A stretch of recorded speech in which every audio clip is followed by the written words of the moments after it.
जय हिंद दोस्तों। आप सभी लोगों को मैंने इसके पहले एक वीडियो बना कर डाला था जो आप लोग के लिए, जो उसमें आप लोग का अक्षांश रेखा और देशांतर रेखा से रिलेटेड था। अक्षांश रेखा टोटल 181 है और देशांतर रेखा टोटल 360 है।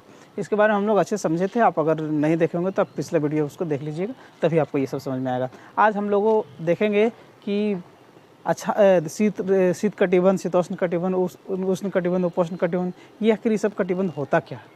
और हम लोग ये भी देखेंगे कि कर्क रेखा, अंटार्कटिक रेखा, आर्कटिक विषुवत रेखा, मकर रेखा, जितने भी रेखाएं, ये सब रेखाओं पर स्थित कौन कौन से देश हैं।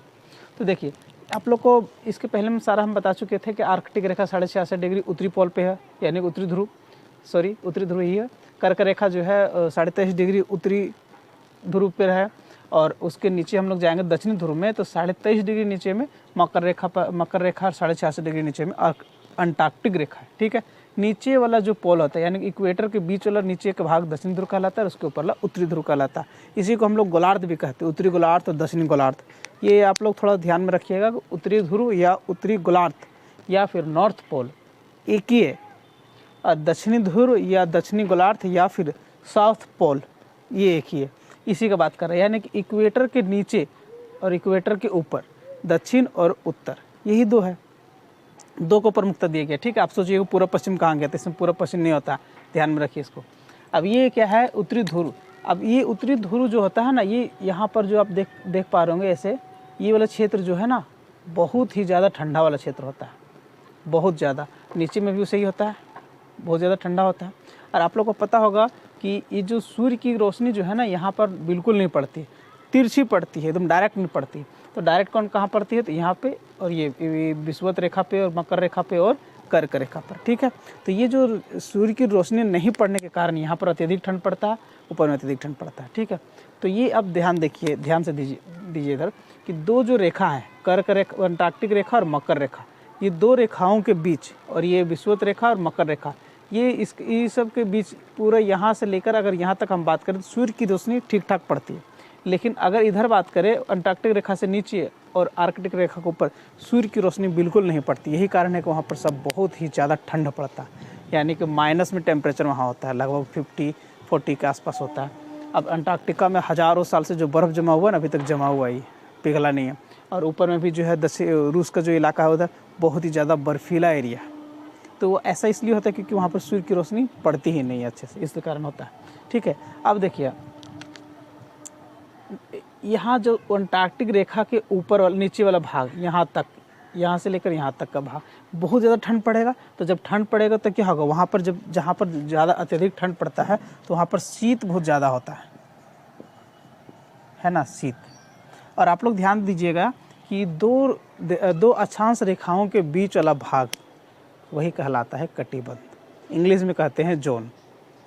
देखिए, ये जो आप यहाँ देख पा रहे होंगे, ये जो रेखा है अंटार्कटिक रेखा के नीचे वाला भाग शीत कटिबंध है, शीत कटिबंध। ठीक है, दो रेखाओं के बीच का भाग क्या कहलाता है, जोन। लिख देते हैं ZONE, जोन। इसी को हिंदी में कहते हैं कटिबंध। अब देखिए, एक अंटार्कटिक रेखा और मकर रेखा, इसके बीच भी तो आ गया भाग, ये वाला भाग भी क्या कहलाएगा, कटिबंध कहलाएगा। तो यहाँ शीत कहलाएगा, शीत कटिबंध। और जाहिर सी बात है कि नीचे जब ये रोशनी नहीं पड़ा इसलिए शीत कटिबंध कहलाया, तो यहाँ भी तो इसके ऊपर रोशनी नहीं पड़ रहा था, भी तो क्या कहलाएगा, शीत कटिबंध, शीत कटिबंध। ठीक है, अब ये बीच वाला भाग जो होता है, सूर्य जो है ना, सूर्य की रोशनी एकदम डायरेक्ट रूप से इक्वेटर पे पड़ती है, यानी कि भूमध्य रेखा पे डायरेक्ट पड़ती है सूर्य की रोशनी, जिस कारण यहाँ पर गर्मी ज़्यादा होता है। अब ये जो सूर्य की रोशनी है यहाँ से लेकर यहाँ तक, यानी कि कर्क रेखा और मकर रेखा के बीच में बहुत ही ज़्यादा रोशनी पड़ता है सूर्य का। ठीक है, इसीलिए यहाँ पर क्या कहा, ये कौन सा भाग हो गया, उष्ण कटिबंध, उष्ण कटिबंध। ठीक है, यहाँ से यहाँ तक का मैं पूरा का बात कर रहा, आप सिर्फ इसी जोन को मत समझ लीजिएगा, पूरा यहाँ से लेकर यहाँ तक ये पूरा भाग क्या कहलाता है, उष्ण कटिबंध। गर्मी जब ज़्यादा पड़ती है तो उसको उष्ण कहा जाता है। और दो रेखाओं के बीच का, दो अक्षांश रेखाओं के बीच का भाग तो कटिबंध है, तो क्या हो गया, उष्ण कटिबंध। ठीक है, अब देखिए यहाँ वाला भाग, अब ये वाला भाग ना तो शीत में है ना तो उष्ण में है, फिर भी लेकिन दो रेखाओं के बीच है, आर्कटिक और कर्क रेखा, तो इसलिए क्या हो जाएगा, ना तो शीत ना तो उष्ण, तो दोनों मिक्स हो गया। दोनों को मिक्स कर दीजिए, शीतोष्ण, शीतोष्ण कटिबंध, कटी लिख देते पूरा, शीतोष्ण कटिबंध। यहाँ उष्ण, यहाँ शीत, और बीच में दोनों का मिश्रण होगा ना, शीतोष्ण, इसलिए हो गया शीतोष्ण कटिबंध। यहाँ भी सेम उसी प्रकार होगा, शीतोष्ण कटिबंध। ठीक है, शीतोष्ण कटिबंध। अब ये कटिबंध समझ में आ गया होगा। और आप लोग एक चीज़ ध्यान दीजिएगा, ये जो सूर्य होती है ना, सूर्य है ना, वो 21 जून को कर्क रेखा पर आती है। 21 जून यहाँ है ना, इसको यहाँ मैं ऐसे साइड करके लिख देता हूँ। 21 जून सूर्य यहाँ पर कब पहुँचती है? कर्क रेखा में 21 जून को। और ये 21 जून के दिन ही भारत में सबसे बड़ा दिन होता है। ठीक है, अब ये 21 जून से सूरज कहाँ किया? नीचे चलते गया। तो जून के बाद यहाँ पर इक्वेटर विषुवत रेखा में वो कितना तारीख को पहुँचेगा? तो यहाँ पर पहुँचेगा 23 सितंबर को। इसको डेट थोड़ा अच्छे से लिख लीजिएगा आप लोग, 23 सितंबर को। यानी कि सूर्य की रोशनी डायरेक्ट कहाँ पर कब पड़ेगी? विषुवत रेखा पर, तो 23 सितंबर को डायरेक्ट पड़ेगी। और फिर वो धीरे धीरे नीचे बढ़ेगा, और जब नीचे बढ़ेगा तो यहाँ पर कब पहुँचेगा? 22 दिसंबर। ठीक है, 22 दिसंबर। अब सूर्य की रोशनी मकर रेखा पर जब आएगी, इसको थोड़ा ध्यान दीजिएगा इधर, 22 दिसंबर को सूर्य की रोशनी मकर रेखा पर डायरेक्ट पड़ेगी एकदम सीधा। और ज़रा सोचिए, जब सूर्य मकर रेखा पे होगी तो जाहिर सी बात है कि कर्क रेखा पर स्थित देश में क्या होगा? ठंड पड़ेगा। और जब यहाँ पर सूर्य होगी तो सूर्य यहाँ पर क्या हो जाएगा? यहाँ का इस रेखा में स्थित सभी देशों का दिन क्या हो जाएगा? बड़ा हो जाएगा, और यहाँ के देश का दिन छोटा हो जाएगा। इसीलिए 22 दिसंबर भारत में सबसे बड़ी रात होती है, और सबसे छोटी रात पूछा जाए तो होता है 21 जून को, क्योंकि दिन बड़ा तो रात छोटा, रात बड़ा तो दिन छोटा। ठीक है, तो 22 दिसंबर। अब ये मैक्सिमम 22 दिसंबर तक गया पूरी सूरज मकर रेखा पर। अब ये 22 दिसंबर से फिर वापस लौटना शुरू कर देता है। तो 22 दिसंबर से यहाँ से निकल गया, अब फिर से तो आएगा ना बीच में उस इक्वेटर पे, यानी भूमध्य रेखा पर फिर से तो आएगा। यानी कि जब यहाँ पर नीचे से जब फिर वापस जा रहा है सूरज, तो एक बार तो आते समय यहाँ पर पड़ा, ठीक है, सूरज यहाँ पर बीच में पड़ा, और फिर इधर से जब वापस जाएगा फिर तो आएगा यहाँ पर ना। तो ये इक्वेटर पे सूरज 2 बार आता है। एक कब आता है? तो ये आता है 21 मार्च को। ठीक है, एक बार 21 मार्च को, एक बार 23 सितंबर को। 23 सितंबर को जाते समय, वापस आते समय 21 मार्च को। ठीक है, अब अगर आप लोग से पूछा जाए कि सबसे बड़ी रात भारत में कब होगा? 21 जून, सबसे बड़ी दिन होगा 21 जून, क्योंकि सूर्य यहाँ पर आ जाती है। अब अगर पूछा जाए सबसे बड़ी रात, तो जब भारत से दूर होगा सूरज तब तो सबसे बड़ी रात होगा। तो सबसे दूर कब होगा? 22 दिसंबर को। 22 दिसंबर को भारत में सबसे बड़ा, बताइए, बड़ा रात। और सबसे छोटा अगर दिन पूछा जाए तो कब होगा? तो 22 दिसंबर को ही होगा, क्योंकि रात जब बड़ी तो दिन छोटा, दिन बड़ा तो रात छोटा। आखिर है तो 24 आवर्स ही आपके पास, तो उसी को आप बांट दीजिए। जिधर अगर दिन को ज़्यादा टाइम दे देते तो रात कम हो जाएगा, रात ज़्यादा हुआ तो दिन कम हो जाएगा। ठीक है, तो ध्यान रखिएगा, 22 दिसंबर को मकर रेखा पर सूरज पहुंचती है, और फिर वापस जब आता है तो 21 मार्च को विषुवत रेखा पर पहुंचता है, और फिर भारत में पहुंचते पहुंचते 21 जून हो जाता है। यानी कि 21 जून का ध्यान दीजिएगा, 21 जून का जो टाइमिंग होता है ना, वो भारत में सबसे बड़ा दिन होता है। फिर वापस जाता है सूरज 23 सितंबर को, और 22 दिसंबर को फिर पहुंच जाता है। फिर वापस यही प्रक्रिया चलते रहता है, जिस कारण क्या होता है, हम लोग का यहाँ मौसम बदलते रहता है, दिन और मौसम ऋतु में बदलते रहता है। ठीक है, अब ये जो यहाँ पर ध्यान दीजिएगा, ये जो 66.5 डिग्री के ऊपर में सूर्य की रोशनी कभी डायरेक्ट सीधे पड़ती नहीं है, तिरछी पड़ती है, जिस कारण वहाँ पर गर्मी नहीं पड़ता, इस कारण वहाँ ठंडा पड़ा रहता है। यही हाल नीचे वाला का भी है। ठीक है, अब यहाँ पर जो होता है ना, सबसे ज़्यादा आपको जंगल झाड़ मिलेंगे, लोगों में जीवों में विविधता मिलेगा, अनेक प्रकार के जीव जंतु मिलेंगे, क्योंकि बारिश भी यहीं पे हो जाएगा उष्ण कटिबंध में। यानी कि कर्क रेखा और मकर रेखा के बीच बारिश भी अधिक, जंगल भी अधिक, पेड़ पौधे भी अधिक, जीव जंतु भी अधिक, सब चीज़ अधिक यहाँ पर मिलेगा आपको। ठीक है, और नीचे वाला भाग, अब देखिए यहाँ पर तो कुछ हद तक गर्मी पड़ता होगा, लेकिन यहाँ तो बिल्कुल 0 पड़ता होगा इसके नीचे।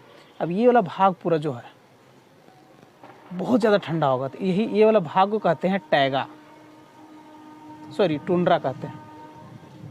अच्छा से लिखते हैं,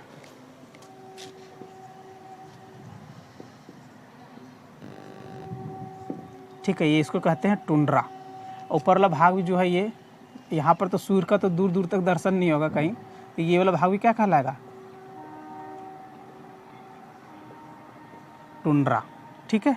ध्यान रखिएगा इसका, ये वाला भाग टुंड्रा कहलाता है। इससे जो हल्का इधर आ जाएगा, पीछे आ जाएगा, यानी कि यहाँ पर तो अधिक ठंड पड़ेगा पूरा, और इससे थोड़ा सा कम यहाँ पर पड़ेगा, तो ये वाला भाग कहलाता है टैगा।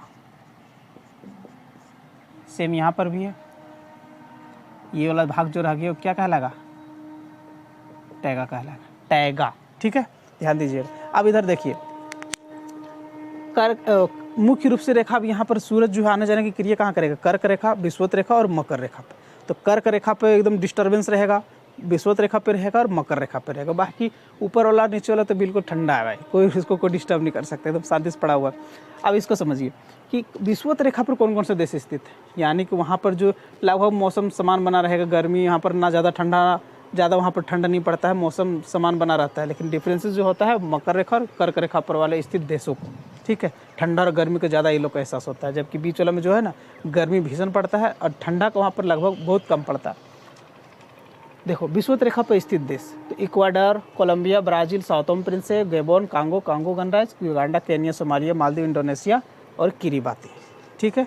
ये विषुवत रेखा पर स्थित देश है। मकर रेखा पर स्थित देश Chile, Argentina, Paraguay, Brazil, Namibia, Botswana, दक्षिण अफ्रीका, मोजाम्बिक, मेडागास्कर, ऑस्ट्रेलिया। ये क्या है, ये आपका मकर रेखा पर स्थित देश है, यानी कि नीचे वाले भाग पे। और कर्क रेखा पर स्थित देश जिसमें भारत खुद स्थित है, कर्क रेखा पर 17 देश है, मैक्सिको, बहामास, पश्चिमी सहारा, मोरिटानिया, माली, अल्जीरिया, नाइजर, लीबिया, मिस्र, सऊदी अरब, यूएई, यूनाइटेड अरब अमीरात, ओमान, भारत, बांग्लादेश, म्यांमार, चीन और ताइवान, ठीक है। ये कर्क रेखा पर स्थित देश है, ठीक है।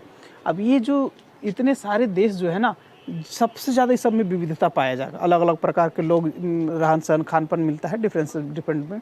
और आप लोग एक चीज़ और ध्यान में रखिएगा कि ये जो विषुवत रेखा है ना, विषुवत रेखा और कर्क रेखा और मकर रेखा, ये 3 रेखाएं जो है एकमात्र है महाद्वीप अफ्रीका महाद्वीप, जिससे ये तीनों रेखाएं गुजरती हैं, यानी कि कर्क रेखा भी गुजरेगी, विषुवत रेखा भी और मकर रेखा भी। एकमात्र महाद्वीप है अफ्रीका, ठीक है।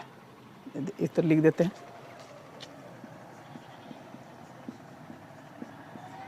ये अफ्रीका महाद्वीप जो है जिसमें तीनों रेखाएं गुजरती है, कर्क रेखा, विषुवत रेखा और मकर रेखा, ठीक है। याद रखिएगा अफ्रीका महाद्वीप से, बाकी अन्य महाद्वीप में तीनों रेखाएं नहीं गुजरती हैं।